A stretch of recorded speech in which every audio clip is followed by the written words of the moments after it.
Good morning, St. Francis. It is Thursday, September the 23rd, 2021. Thursday again, the 25th week of the year, but it is also the memorial today of St. Pio of Pietrelcina.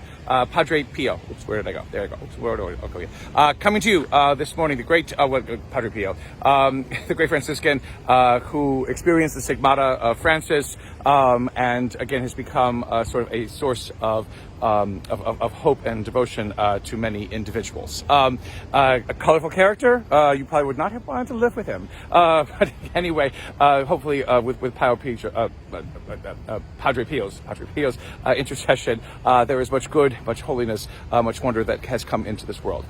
Coming to you this morning once again from our morning carpool here in the major parking lot of our school, the Franciscan school, as school begins again for this Thursday morning. It is again a temperate morning today. The front came through last night, so hopefully fall is beginning, our second full day of fall today.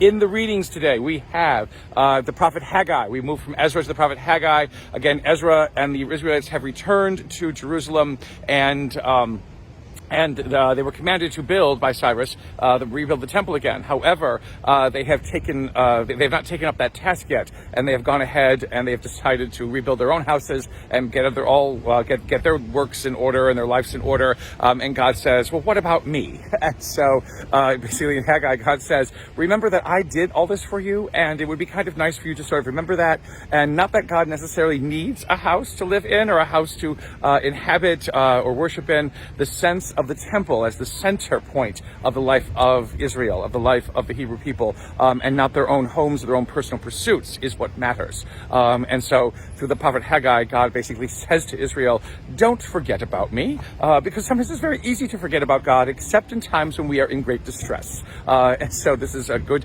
thing for us to remember. The gospel from Luke is really nothing. It isn't. Herod hears about Jesus, and he asks who Jesus is, and they say, he's another prophet. Good morning! I could say, good morning! And they could say that basically there is a lot. I have to go around this way just so that everybody can see. Nope, wrong way. Here we go. As we go around this way, you can see there are our crossing guard people as they get ready to greet everyone in the morning like that. For Herod, it basically is, who is this man? John, he beheaded, he says, and he just keeps wanting to see him. Again, Herod's own incredulousness at who this man could be and what this man could represent is kind of matched by his curiosity. And so Herod seeks to see him. Why Herod seeks to see him, however, is not to learn from Jesus, not to understand maybe who and what the more he is that he comes to bring. It will be to experience him again as another threat to power.